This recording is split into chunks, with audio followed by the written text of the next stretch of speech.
आइए दोस्तों, आज हम करते हैं अनबॉक्सिंग पूमा आइकॉनिक शू का।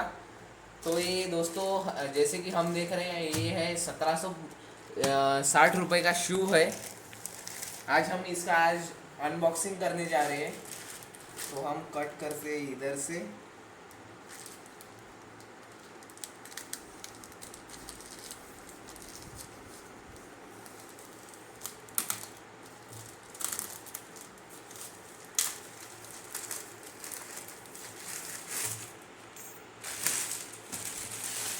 तो यहाँ पर हमें एक पूमा का रेड कलर का बॉक्स मिल रहा है।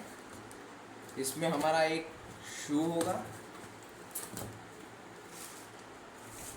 अच्छे से पैकिंग करके दिया है। ये है पूमा आइकॉनिक वाइट कलर शू।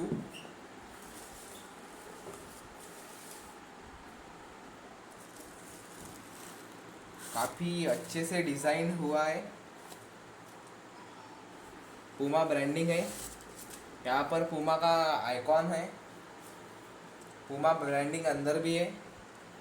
जैसे कि मैं देख सकता हूँ कि इसका जो लेदर सॉफ्ट है लेदर, और बहुत ही अच्छी क्वालिटी का है।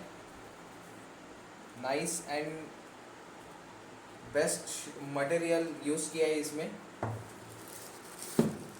Both of ours very nice.